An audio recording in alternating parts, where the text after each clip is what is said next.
सुप्रभात। आप सभी का दिन शुभ मंगलमय हो। स्वरूप आयुर्वेदिक क्लिनिक के रोजाना के सुविचार के दिनचर्या की इस श्रृंखला में आप सभी का हार्दिक स्वागत है।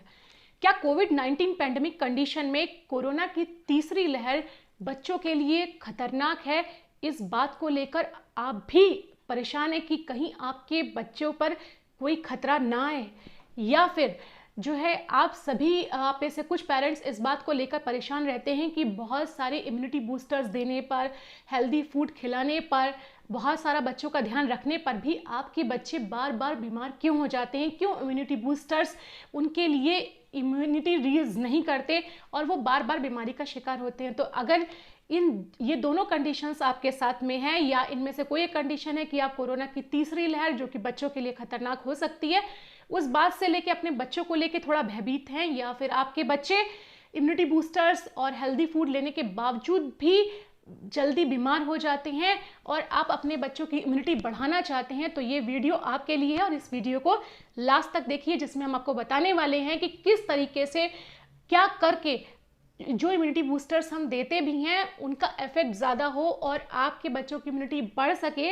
बढ़ जाए, जिससे आपके बच्चे को जो है इम्यूनिटी बढ़ने के बाद बीमारी का सामना ना करना पड़े, और अगर करना भी पड़ता है तो वो उससे फाइट कर सके और उन पे वो ज़्यादा इफेक्ट अपना ना दिखा सके। तो चलिए आइए अपना इस वीडियो को शुरू करते हैं। तो सबसे पहले तो हम अपने इस वीडियो में ये बात करेंगे कि एक्चुअल में हम जो इम्यूनिटी बूस्टर्स देते हैं या हेल्दी फूड देते हैं वो भी बहुत अच्छे तरीके से, जितना उसका इफेक्ट होना चाहिए उतने अच्छे तरीके से हमारे बच्चों पे असर नहीं दिखा पाती।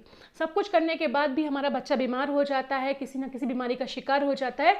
तो एक्चुअली इसकी वजह है कि हमारे बच्चे पर वो दवा प्रॉपर तरीके से या वो रेमेडी प्रॉपर तरीके से वर्क नहीं कर पा रही। हम जो हेल्दी फूड दे रहे हैं वो भी बच्चे का सिस्टम प्रॉपर तरीके से ठीक ना होने की वजह से वो उस पर काम नहीं कर पा रहा होता। तो सबसे पहले हमारी ज़रूरत है कि हम अपने बच्चे की इम्यूनिटी बूस्टर जो से दे रहे हैं या हेल्दी फूड दे रहे हैं, उन सबसे भी पहले अपने बच्चे के शरीर के सारे सिस्टम्स ठीक रखें।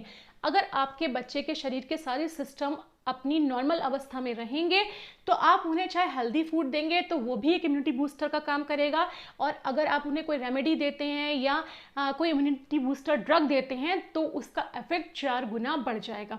तो इसके लिए ज़रूरी होता है कि आपके बच्चे के शरीर के सारे सिस्टम अपनी जगह पे प्रॉपर वे में काम करते रहें। हम अपने बच्चों का डिटॉक्सिफिकेशन कराएं। अब आप सोचेंगे कि डिटॉक्सिफिकेशन की क्रिया तो जो है बड़ों के लिए होती है, एडल्ट्स के लिए होती है, ये बच्चों में कैसे पॉसिबल है? इसमें आपको कहीं हॉस्पिटल नहीं जाना, कुछ करना नहीं। मदर्स चाहें तो प्रत्येक माँ अपने बच्चे का घर पर अपनी देखरेख में डिटॉक्सिफिकेशन एक नॉर्मल डाइट के द्वारा कर सकती है। आज अपने इस वीडियो में मैं आपको यही बताऊंगी कि किस प्रकार से, किस एज ग्रुप के बच्चों में किस प्रकार से कितने दिन के अंदर मदर जो है वो अपने बच्चों का डिटॉक्सिफिकेशन कर सकती है, जिससे बच्चे की जो है वो शरीर के सारे सिस्टम्स अपनी नॉर्मल अवस्था में आ जाते हैं और बच्चे की इम्यूनिटी बिल्डअप हो जाती है और वो बहुत सारे डिजीजेस और रोगों का सामना करने के लिए तैयार हो जाता है या उनसे उनका बचाव हो जाता है। तो सबसे पहले अपने इस वीडियो में हम आपसे बात करेंगे कि आखिर ये डिटॉक्सिफिकेशन है क्या। फिर उसके बाद मैं आपसे बात करूंगी कि ये डिटॉक्सिफिकेशन की प्रक्रिया से हमें क्या बेनिफिट होता है, क्यों करानी चाहिए डिटॉक्सिफिकेशन, क्यों आखिर हम कराने ही क्यों जा रहे हैं। इसके बाद अब हम बात करेंगे, भाई हमने ये तो जान लिया कि क्यों ज़रूरी है, लेकिन ये बच्चों में ही क्या ज़रूरी है, बच्चों में इसका क्या इफेक्ट देखने को मिलता है, इसके बारे में हम जानेंगे। और लास्ट में हम आपको ये बताएंगे कि किस एज ग्रुप के बच्चों में क्या क्या करके कितने कितने दिन के अंतर पे आपको क्या क्या चीज़ें करनी है, जो मदर एक नॉर्मल वे में बच्चे को पता भी नहीं चलेगा कि उसका डिटॉक्सिफिकेशन हो रहा है, और मदर जो है घर पे अपने बच्चे का डिटॉक्सिफिकेशन कर देगी और उसके शरीर को नॉर्मल अवस्था में ले आएगी। ना बच्चे को पता चलेगा ना किसी और को, और एक तरीके से मदर घर बैठे बैठे अपने बच्चे के शरीर के सारे सिस्टम को नॉर्मल अवस्था में ले आएगी और उसकी इम्यूनिटी भी बिल्डअप हो जाएगी। और उसके बाद आप कोई भी इम्यूनिटी बूस्टर ड्रग्स देते हैं या रेमेडी देते हैं या कोई हेल्दी फूड देते हैं तो देखिए उसका 4 गुना असर आपको देखने को मिलेगा। तो चलिए आइए शुरू करते हैं। तो सबसे पहले हमारा पॉइंट है कि आखिर ये डिटॉक्सिफिकेशन है क्या। भाई कोई भी चीज़ करने से पहले ये तो पता होना चाहिए कि वो अपना क्या इफेक्ट दिखाती है, कैसे की जाती है और क्यों, क्या है क्या आखिर उस चीज़ के बारे में तो हम जाने। तो डिटॉक्सिफिकेशन का अर्थ होता है कि शरीर से टॉक्सिन्स या फिर उन हानिकारक तत्वों को शरीर से बाहर निकाल देना जो कि शरीर धीरे धीरे शरीर में कलेक्ट होकर जो है बाद में भविष्य में जाकर किसी भयंकर बीमारी का रूप ले लेते हैं। होता क्या है, इनिशियल स्टेज पे जब ये एलिमेंट्स हमारे शरीर के अंदर यानी ये टॉक्सिन्स हमारे शरीर के अंदर इकट्ठे हो रहे होते हैं तो हमें पता नहीं चलता, उसके कोई सिम्टम्स नहीं आते, लेकिन धीमे धीमे करके जब वो कुछ टाइम पीरियड में इकट्ठे होकर किसी सिम्टम का रूप ले लेते हैं, किसी बीमारी का रूप ले लेते हैं, तो वो हमारे सामने आते हैं, फिर हमें उस डिजीज़ का सामना करना पड़ता है। तो हम वो अवस्था आने ही क्यों दें कि हमारा बच्चा बीमार हो जाए, फिर हम उसे हॉस्पिटल लेके दौड़े और उस हॉस्पिटल से आज की कंडीशन में तो वैसे इन्फेक्शन लग जाते हैं।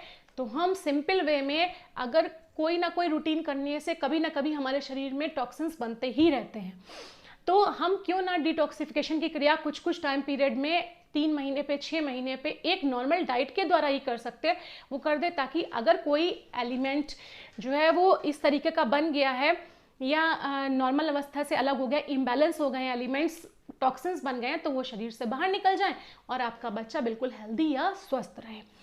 तो इसके बाद हम जानेंगे कि आखिर ये डिटॉक्सिफिकेशन से क्या बेनिफिट्स होते हैं, भाई क्यों कराना चाहिए। हमने डिटॉक्सिफिकेशन तो समझ लिया कि शरीर से टॉक्सिन्स या जो इम्बैलेंस्ड एलिमेंट्स हैं उनको बैलेंस में लाना और टॉक्सिन्स को शरीर से बाहर निकालना। इससे बेनिफिट ये होता है कि जब डिटॉक्सिफिकेशन की क्रिया की जाती है तो उसके द्वारा जो शरीर में इकट्ठे हुए जो टॉक्सिन्स होते हैं वो बाहर निकल जाते हैं। जब वो टॉक्सिन्स बाहर निकल जाते हैं तो शरीर के एलिमेंट्स क्या होते हैं, वो अपनी नॉर्मल अवस्था में आ जाते हैं। जो इम्बैलेंस हुए होते हैं वो अपनी नॉर्मल यानी सामान्य अवस्था में आ जाते हैं, बैलेंसिंग कंडीशन में आ जाते हैं।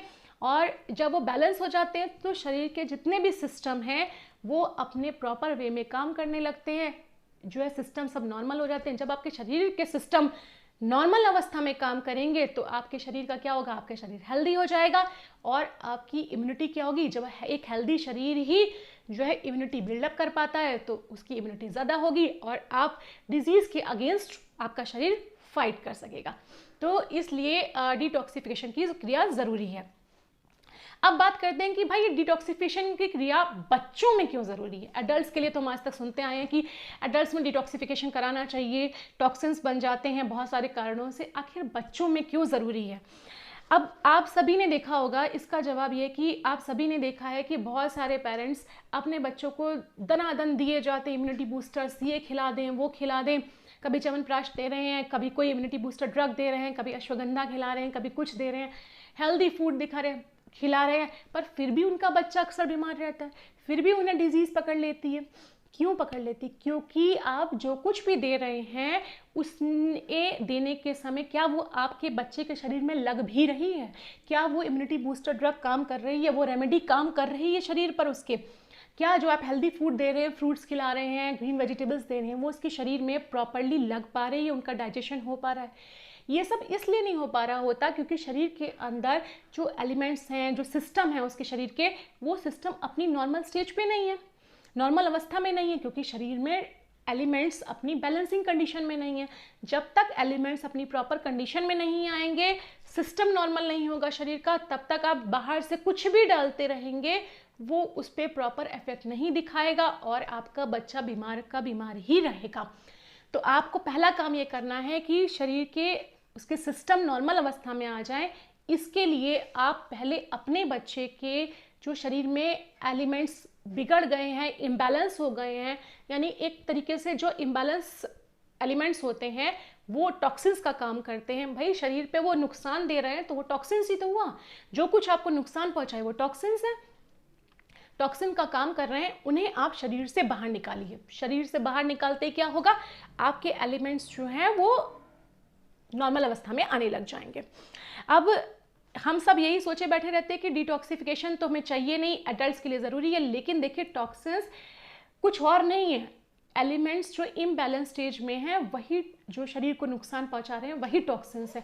तो चाहे बच्चे में हो चाहे बड़े में हो, सभी के लिए, सभी के शरीर में वो टॉक्सिन्स यानी कि इम्बैलेंस स्टेज वाले एलिमेंट्स हो सकते हैं, उन्हें शरीर से बाहर निकालना बेहद ज़्यादा ज़रूरी होता है। अब देखिए बच्चों में किस तरीके से ये हो जाते हैं, क्योंकि बच्चे भी अक्सर इरेगुलर फूड हैबिट्स रखते हैं। कुछ बच्चे समय पे खाते नहीं है, खाएंगे तो अटरम शटरम खा लेंगे, कभी जाके वो स्नैक्स ले आए, कभी जो है वो हम लोग भी बच्चों की खुशी की खातिर कभी उन्हें पिज़्ज़ा खिला देते हैं, कभी बर्गर खिला देते हैं, भले ही घर में बना रहे हैं, खिला दिया। बच्चों का एक कभी कभी इरेगुलर फूड हैबिट्स हो जाती हैं स्कूल की वजह से, पढ़ाई की वजह से या किसी और वजह से, वो प्रॉपर वे में फूड नहीं खाते हैं, प्रॉपरली डाइजेस्ट नहीं हो पाता। कभी कभी हम लोग भी नहीं समझ पाते, बच्चा कहता है इंडाइजेशन हो रहा है, हम फिर भी उसको खिलाए चले जाते, हम नहीं समझ पा रहे होते हैं चीज़ें, या बच्चा कुछ बाहर से चीज़ें खा रहा होता है तो जो टाइम पे खाना नहीं खाते, तो इरेगुलर जो फूड हैबिट्स होती हैं उनकी वजह से, या स्टडी का स्ट्रेस हो जाता है। आजकल बच्चों की फिजिकल एक्टिविटी लॉकडाउन की वजह से और कम हो गई है, घर में ही बंद हैं बच्चे, हमें भी डर है कि बच्चों को कोई इन्फेक्शन न लग जाए, उन्हें बाहर नहीं जाने दे रहे, तो ये जो फिजिकल एक्टिविटी कम हो गई है इसकी वजह से गैजेट्स का यूज़ ज़्यादा करने लगे हैं बच्चे, मोबाइल पे रहते हैं, टीवी देखते रहते हैं। तो ये सारी चीज़ें वो चीज़ें हैं जो बच्चों के शरीर के जो सिस्टम होते हैं उन सिस्टम को नॉर्मल अवस्था में नहीं रहने देती। एलिमेंट्स जो है वो इम्बैलेंस हो जाते हैं और टॉक्सिन्स मतलब वो शरीर को हानिकारक इफेक्ट दिखाने लगते हैं, हार्मफुल इफेक्ट दिखाते हैं, और वही जो है वो टॉक्सिन्स का रूप ले लेते हैं। अब इन्हें शरीर से हम बाहर निकालें तो सारे सिस्टम नॉर्मल हो जाएंगे। जैसा कि मैंने देखिए आपको इसमें दिखाया भी है एक चार्ट में कि जब एलिमेंट्स बैलेंस होते हैं तो हमारा शरीर हेल्दी होता है, लेकिन वहीं जब आप इरेगुलर फूड हैबिट्स लेते हैं, फिजिकल एक्टिविटी अपनी कम कर दे, फिजिकल एक्टिविटी बच्चों की कम हो जाती है, या स्टडी का स्ट्रेस होता है, या एक्सेसिव यूज़ करते हैं इलेक्ट्रॉनिक गैजेट्स का, तो उससे क्या होता है, एलिमेंट्स इम्बैलेंस हो जाते हैं और शरीर में कोई डिजीज़ आ जाती है। अब हम इसी का उल्टा चलते हैं, क्या हो जाता है, अगले पॉइंट पे आते हैं कि डिटॉक्सिफिकेशन कराने से बच्चों पर क्या असर होता है। तो जो अभी तक आपने चार्ट का देखा, अब इसका उल्टा चलिए। अगर कोई डिजीज़ हुई है, हमने कराया डिटॉक्सिफिकेशन, डिटॉक्सिफिकेशन कराने से क्या होगा, जो टॉक्सिन्स हैं वो रिमूव हो गए, टॉक्सिन्स रिमूव हुए यानी जो एलिमेंट्स हैं वो अपनी नॉर्मल स्टेज पे आ गए, तो सिस्टम शरीर के सब काम करने लगे, बैलेंसिंग कंडीशन में सिस्टम आपके शरीर के नॉर्मल हो गए और आप क्या हो जाएंगे, हेल्दी हो जाएंगे।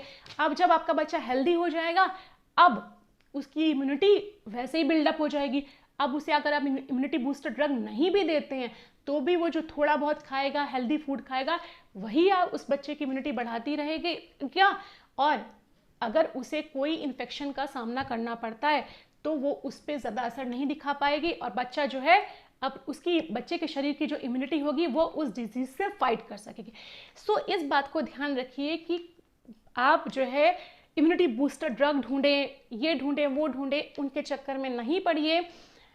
कोशिश करिए कि आपको जो कुछ बच्चे को दे रहे हैं, अगर बच्चा आपका बीमार पड़ रहा है बार बार, तो पहले उसके शरीर के सारे सिस्टम्स ठीक करिए, और वो एक माँ अपने बच्चे को सबसे ज़्यादा अच्छे से जानती है। सो एक माँ से अच्छा बड़ा डॉक्टर अपने बच्चे के लिए कोई नहीं हो सकता। मैं बीइंग अ मदर और बीइंग अ डॉक्टर, मैं आप सबसे ये कहना चाहूँगी, हर मदर से कहना चाहूँगी कि आप जो है अपने बच्चे के लिए सबसे बेस्ट डॉक्टर हैं। तो अपने बच्चे को सबसे ज़्यादा जो समझ सकता है वो आप समझ सकते हैं, इसलिए घर पर बैठे उनका डिटॉक्सिफिकेशन कराइए ताकि उनके शरीर के सिस्टम नॉर्मल हो जाएं, और सिर्फ डाइट से सिंपल वे से कराना है। तो चलिए हम आगे कंटिन्यू करते हैं अपने इस वीडियो को।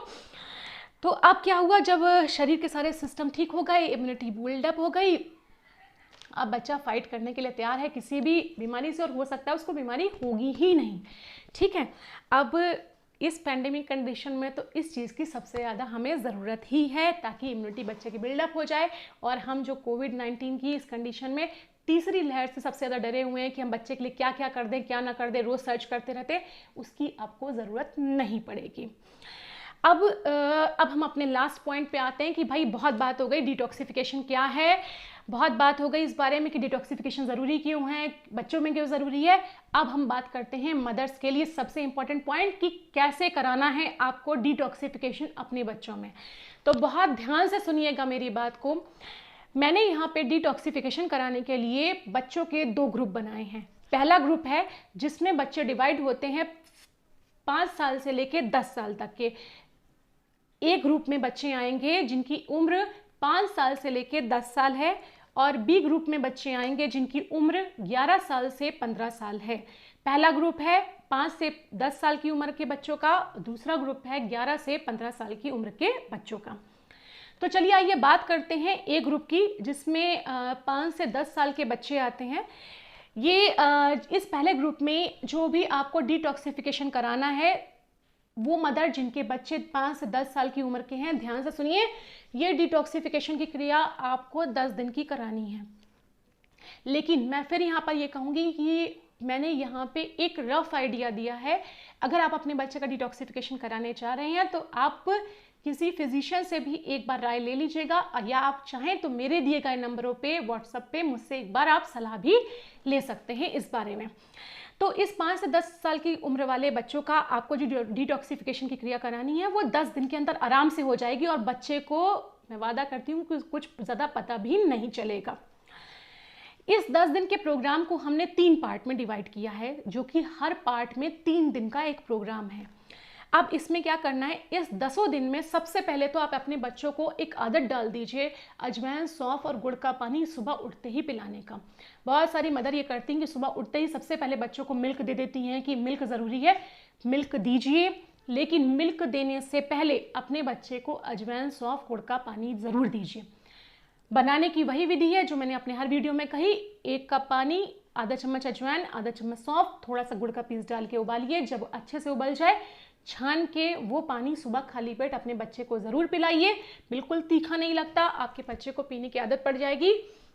जो भी आपके बच्चे में रह गया होगा अनडाइजेस्टेड फूड, वो सुबह सुबह इसके पीने से पच जाएगा।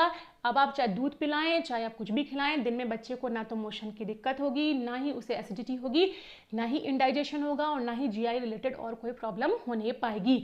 तो एक आदत ज़रूर डाल दीजिए बच्चों में, 10 दिन तक उसको आपको अजवाइन, सौंफ और गुड़ का पानी देना ही देना है सुबह, एम्प्टी स्टमक, खाली पेट।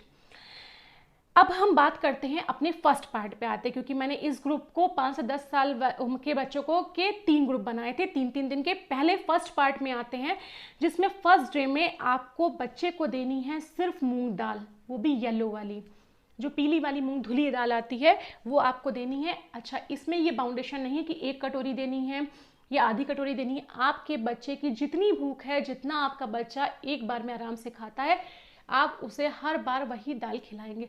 थोड़ा सा समझा दीजिए, बहला दीजिए कि बेटा अभी आपका थोड़ा पेट खराब चल रहा था, अब हम सोच रहे हैं कि आपको आगे कुछ अच्छा अच्छा खिलाना है, उसके लिए आपका पेट थोड़ा अच्छा हो जाए ताकि आपको दवाई ना खानी पड़े, तो 2-3 दिन आप ऐसे कर लो।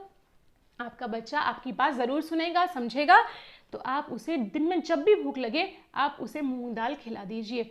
मूंग दाल के अलावा आपको उसको कुछ नहीं देना है उस पहले दिन में। जब भूख लगे, जितना खाना चाहे आपका बच्चा, उतनी उसे मूंग दाल खिला दीजिए आप। अच्छा, पानी पीने के लिए उसे या तो बहुत नॉमिनल हल्का गुनगुना दीजिएगा या फिर सादा दीजिएगा, अगर आपका बच्चा इस गर्मी में हल्का गुनगुना पानी ना पी पाए तो। लेकिन ठंडा पानी उसे बिल्कुल भी नहीं देंगे आप। कोई भी आप ये सोचेंगे कि अगर खाली बच्चे को हम मिल्क नहीं दे रहे, फ्रूट्स नहीं दे रहे, ड्राई फ्रूट्स नहीं दे रहे हैं, रोटी नहीं खिला रहे, तो आपके बच्चे में वीकनेस आ जाएगी, ऐसा कुछ भी नहीं होगा। मूंग दाल में अच्छी मात्रा में प्रोटीन होता है और आपके बच्चे में 1 या 2 दिन में कोई ऐसा असर नहीं आना वाला। क्योंकि अक्सर हमारे बच्चों को जब वॉमिटिंग या लूज मोशन हो जाता है तभी तो हम उन्हें मूंग दाल खिलाते हैं, खिचड़ी खिला के चलाते हैं कि नहीं चलाते, तो इससे कोई दिक्कत नहीं होगी। हाइड्रेशन मेंटेन कीजिएगा। आपके बच्चे को आप दिन में चाहें तो थोड़ा सा शुगर घोल के पानी में वो पिला सकते हैं, मिश्री घोल के पिला सकते हैं, अगर आपको लगे कि आपके बच्चे को कहीं वीकनेस तो नहीं हो रही।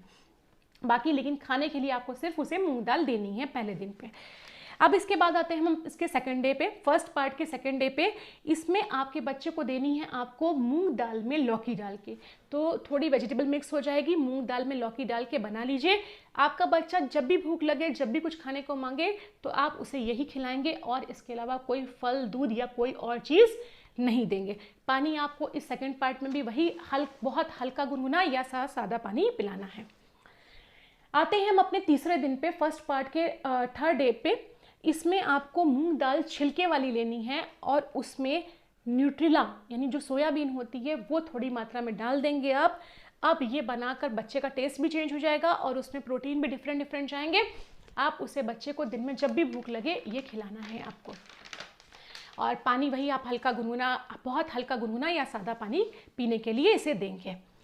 अब हम आते हैं अपने सेकंड पार्ट पर, जिसमें सेकंड पार्ट के फर्स्ट डे यानी 4th डे पर आपको अपने बच्चे को देनी है खिचड़ी खाने लाने के लिए।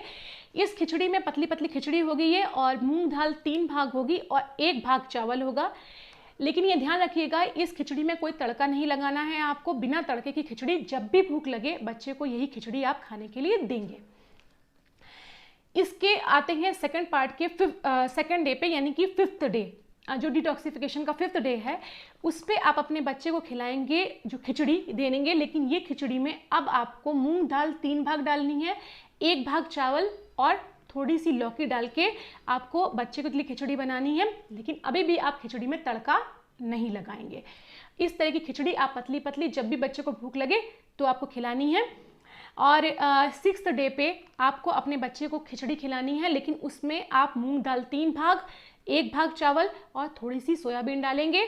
लेकिन साथ ही साथ अब आप इस खिचड़ी में तड़का लगा देंगे, जिसमें आपको आधा चम्मच घी डालना है, गाय का घी, थोड़ी सी काली मिर्च, थोड़ा सा जीरा, थोड़ी सी हींग डालकर पतली पतली खिचड़ी अपने बच्चे को खिलानी है सेकंड पार्ट के 3rd डे यानी 6th डे पे। लेकिन इस पूरे सेकंड पार्ट में भी आपको अजवाइन, सौंफ, गुड़ का पानी अपने बच्चे को डेली सुबह खाली पेट एम्प्टी स्टमक देना ही देना है। चलिए अब बात करते हैं, तो 2 पार्ट तो हो गए, 6 दिन निकल गए। अब हम आते हैं अपने 3rd पार्ट यानी कि 7th डे पर। 7th डे पे अब अपने बच्चे को आप आज दीजिए फ्रूट्स खाने के लिए। लेकिन फ्रूट्स ध्यान रखिएगा, सीजनल ही फ्रूट्स खिलाइएगा, नॉन सीजनल कोई भी फ्रूट नहीं दीजिएगा, सीजनल फ्रूट्स खिलाइए। मिक्स वेजिटेबल्स का सूप बना के दे दीजिए उससे आप, और या फिर आप साथ में कोई दिन में दाल खिला सकते हैं। तो आपके पास 3 ऑप्शंस हैं, फ्रूट्स, दूसरा मिक्स वेजिटेबल का सूप और तीसरा ऑप्शन है दाल। जो भी आपका बच्चा करे मांगे आप उस हिसाब से इसे खिला दीजिए, लेकिन फ्रूट्स ज़रूर खिलाइएगा मॉर्निंग में, वो भी। 8th डे पे आते हैं, तो 8th डे में अब आपको मॉर्निंग में अपने बच्चे को देना है 1 ग्लास जूस, जो कि मिक्स फ्रूट्स का होगा। दिन में आप उसे सूप दे दीजिए और रात में आप उसे खाने के लिए खिचड़ी दे दीजिए, पतली पतली खिचड़ी रखिएगा। और अब हम आते हैं इसके 3rd डे के लास्ट पार्ट पर यानी 9th डे पे।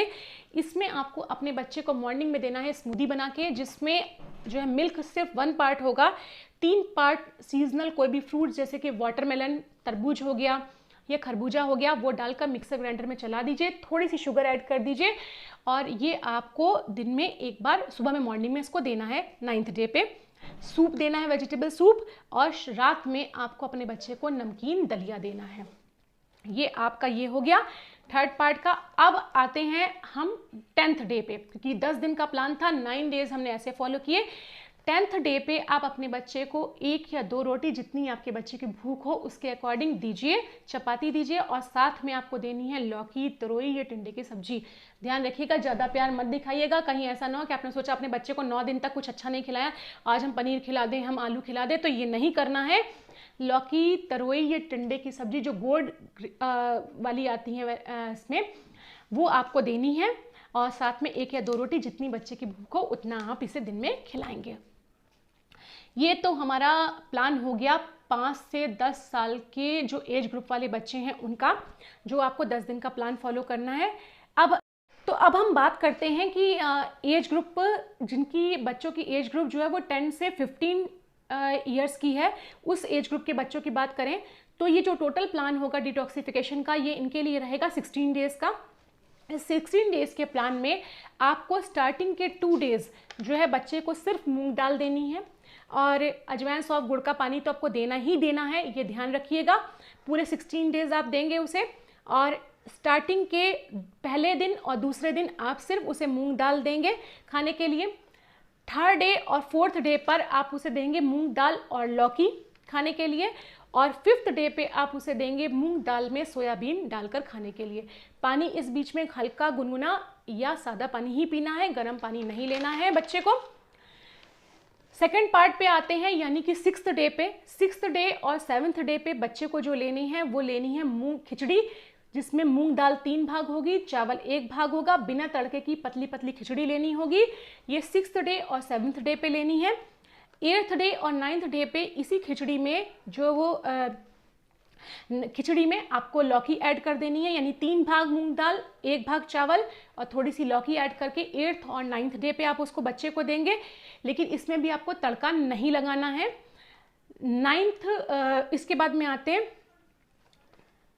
9th डे पे आप अपने बच्चे को जो देंगे वो खिचड़ी देंगे, लेकिन इस खिचड़ी में 3 भाग मूंग दाल होगी, 1 भाग चावल और थोड़ी सी सोयाबीन, और इसमें आपको तड़का लगाना है आधा चम्मच गाय का घी, काली मिर्च, जीरा और हींग का।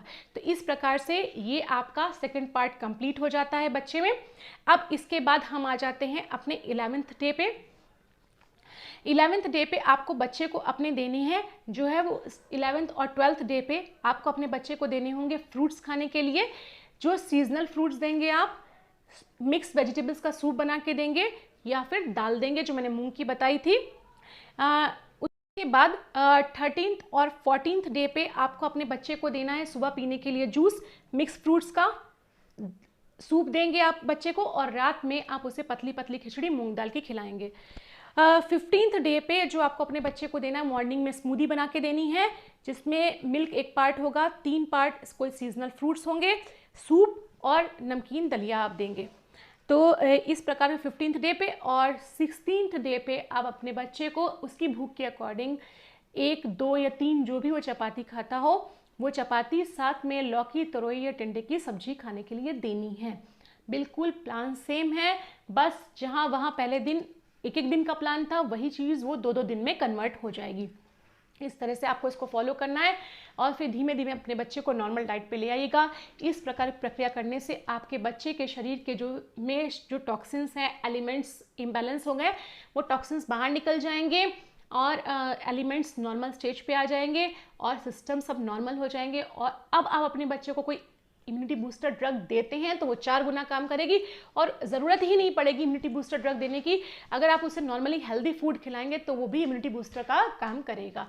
फिर भी मैं ये कहूँगी एक बार आपसे इजाज़त लेने से पहले कि आप अगर ये प्लान शुरू करते हैं तो एक बार किसी फिजिशियन की सलाह ले लीजिएगा या फिर आप मुझसे मेरे दिए गए नंबरों पे एक बार बात कर लीजिएगा कि ये प्लान आपके बच्चों में 5 दिन का ही रहना है, 5-5 दिन के ही रहने हैं, या कम दिन का होना है या ज़्यादा दिन का होना है, या 3-3 दिन का ही रहना है या उससे कम या ज़्यादा होना है। तो मैं एक बार आप मुझसे बात कर लीजिए या किसी फिजिशियन से आप जो आयुर्वेदिक कंसल्टेंट हो उससे एक बार इसके बारे में ज़रूर सलाह ले लीजिएगा।